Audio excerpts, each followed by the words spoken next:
Hello everyone and welcome back to the channel. So Guild Wars 2 has plenty of traits to choose from, which is one reason why the gameplay and class system is so fun and interesting. But with there being so many traits in game, there are some that are extremely powerful. And in today's video, we're going to be counting down my opinion on the 10 most powerful traits that you can take in Guild Wars 2. Now, does this mean that any trait not referred to in this lineup is A, not good, or B, not overpowered?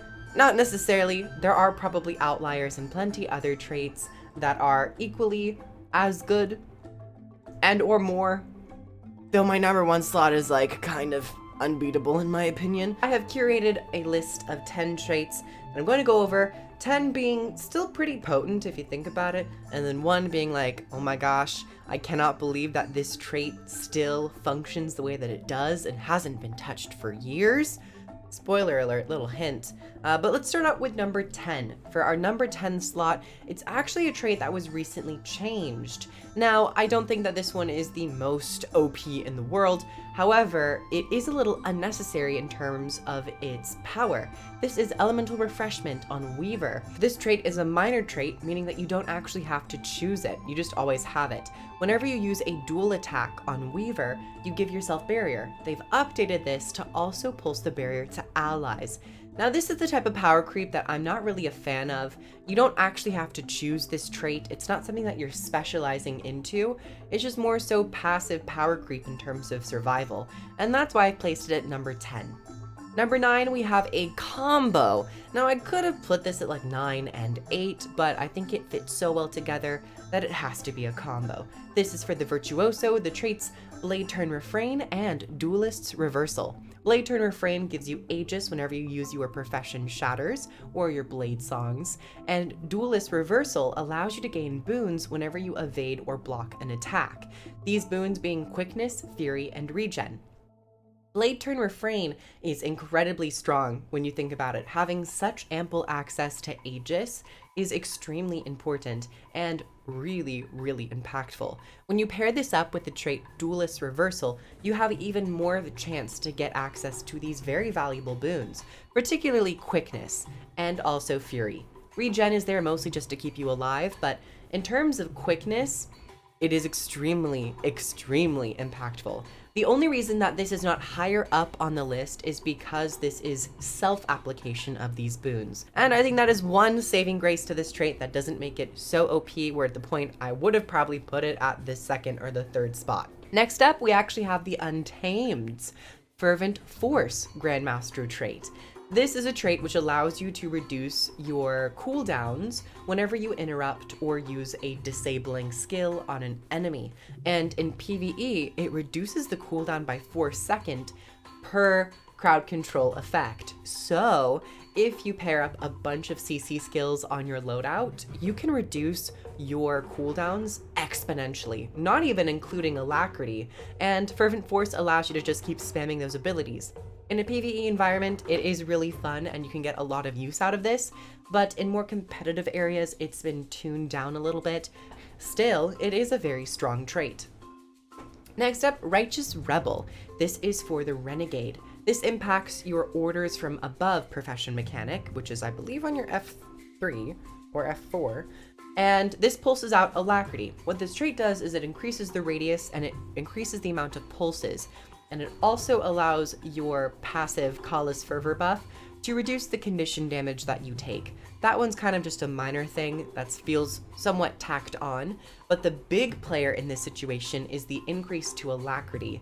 This allows you to just pop your Profession skill, and because you're not actually channeling it, and because you're not actually interrupting any of your skills, it allows the Renegade to just be pulsing Alacrity while you're doing other things, while you're setting up other spirits, while you're doing more damage with your short bow, your sword, your mace, whatever weapon kit you're on.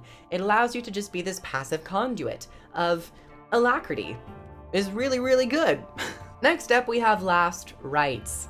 Now this is actually another minor trait, but specifically for Necromancer. Some of you might not agree with me on this one, but I placed Last Rites at the 6th point because when you look at this trait on paper. What it does and what it implies, to me, reads as being super, super strong, to the point where I'm amazed that it's actually still a minor trait that you don't actually have to choose. All you have to do is take blood magic and you get last rites. This trait allows it to where if the necromancer exists in combat, allies around you will not bleed out when they're downed, making necromancers really strong resurrectors in Guild Wars 2. And this is but the first trait that we see this with. So I've placed last rites for that reason at the 6th spot. Next, we have Unyielding Dragon, a Bladesworn trait. This really buffs your dragon triggers for the Bladesworn. It allows your dragon trigger skill to be unblockable, give you stacks of might while you are sitting in your dragon trigger, and it also causes your dragon trigger attacks to stun. So you just compound and buff the hell out of all your dragon triggers. And I thought this was going to be more so a PvP, world versus world trait, and it definitely is, but I have found myself using this quite frequently in PvE as well, just because it's so reliable, and break bars are very much a thing, so you always want to have access to some sort of crowd control. So yeah, Unyielding Dragon is extremely strong. We have Deathly Haste. This is a Harbinger Grandmaster, and I'm going to be transparent, and I will just say that I find a lot of the Harbinger traits, especially the Grandmasters, to be really lackluster in flavor and somewhat banal, if that suffices. However, despite my belief and opinion towards the design of it, the actual potency of this trait is so strong to the point where you're not actually going to be taking the other two traits, because it's just so amazing to have a trait where if you're in your Harbinger Shroud, you just passively pulse quickness. You don't have to think about it. You just passively pulse quickness while doing other attacks and while dodging and doing everything. And it's a pretty decent radius as well. So Deathly Haste is phenomenal for that reason. The only way I see you taking the other two Grandmasters is if we have another quickness provider in the group and you just want to go pure DPS, either power DPS or pure condition damage. So Deathly Haste takes my 4th slot for that reason. Super easy, super strong quickness. Coming up at number 3, we have Mech Frame Channeling Conduits. This is a Mechanist trait. I believe it's the Master tier, the middle line. And this trait is the trait for Mechanist. This is what allows Mechanists to pulse out Alacrity with such ease. And by such ease, I mean just using your auto attack. If you just use your auto attack, you can get up to like 100% boon uptime for Alacrity. It's wild.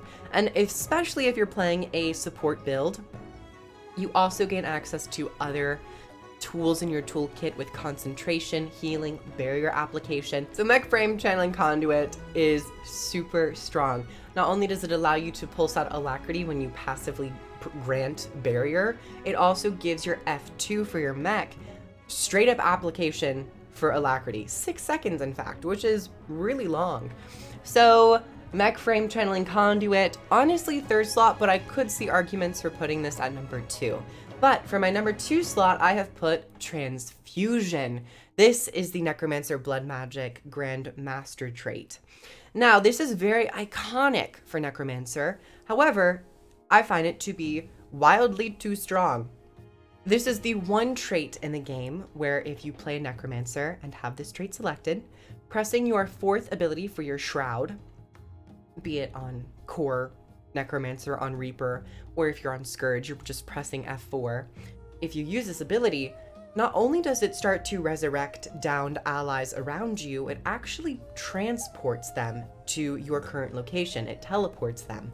And this is, I believe, one of the only skills in Guild Wars 2 that can do this.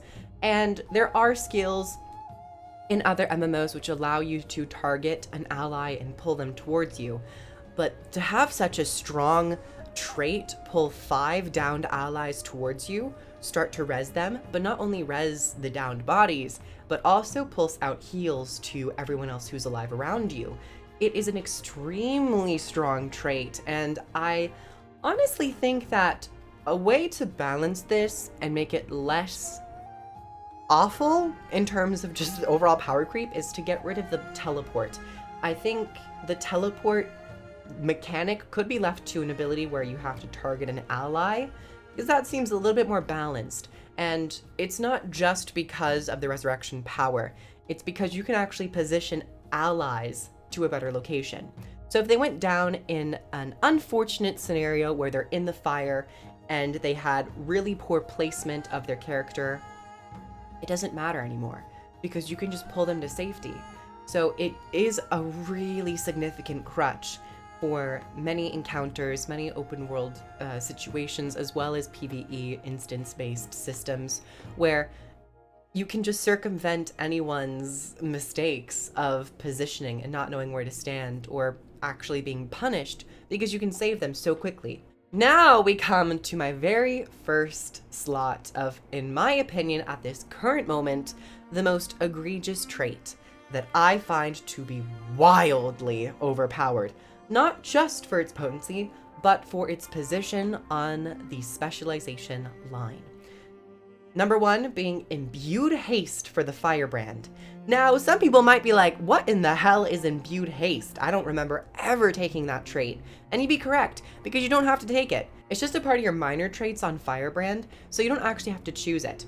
Now, for those of you who might not be playing Firebrand, which is like 5 people, you might be wondering, what does this trait do? This trait increases your condition damage stat, your healing power stat, and your vitality stat. Not by 100 points, 50 points, but by 250 points, so long as you have quickness applied to yourself. And guess what? You usually will have 100% uptime on quickness when you're playing a Firebrand or in any group scenario. So in other specializations where the minor traits will maybe give you some power but have a drawback, Firebrand says, screw that. We're going to buff your stats, 3 stats, by 250 if you just exist in combat. I have a really big problem with this trait, not just in terms of its potency, but in terms of its overall design. Firebrand is already egregious in terms of the amount of skills that you have access to yourself. You have up to 30 skills available whenever you're playing Firebrand because you have 3 tomes with 5 skills each. That in and of itself is really, really strong. But then while you're existing in combat, your damage is improved, your healing is improved, and your survivability is improved. There's no real drawback. And especially because you don't actually have to choose this trait. This trait almost feels like a grandmaster of a sort, where if you really wanted to have this increase in just stats and an increased personal buff, you would have to choose it, maybe in the Master or Grandmaster tier. But the fact that it's on a minor trait where you don't have to think about it, and some people might not even realize it for so long, or you might have realized it and then just totally forgot about it. I find this to be a really big problem, specifically for Firebrand. And in terms of its actual potency, it's strong. It is strong.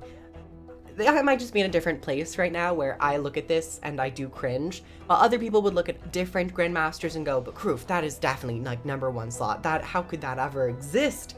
But I think it's just the combination that it's increasing stats so greatly and you don't have to choose it. I think that combo really does, in my mind, paint this trait as being the most overpowered trait in Guild Wars 2 currently. So everyone, that is my list of my current top 10 traits that I would consider to be extremely powerful and or overpowered. I would love to hear what you have to say down in the comments, because there, once again, are so many traits that I might have actually just forgotten about a couple of them. And maybe we'll make this a little bit of a series and we'll do a part 2. Maybe we'll even do the weakest traits in Guild Wars 2. Who knows? But yes, everyone, I would love to hear down below. Like the video if you liked it, comment below, subscribe for more Guild Wars 2 content, and if you would like to help support the channel and get videos early, I have a Patreon. And if you'd like to try Guild Wars 2 out for free, I have links down below and or purchasing the expansions. Catch me on Twitch every day of the week, and I'll see you all later. Bye, everyone!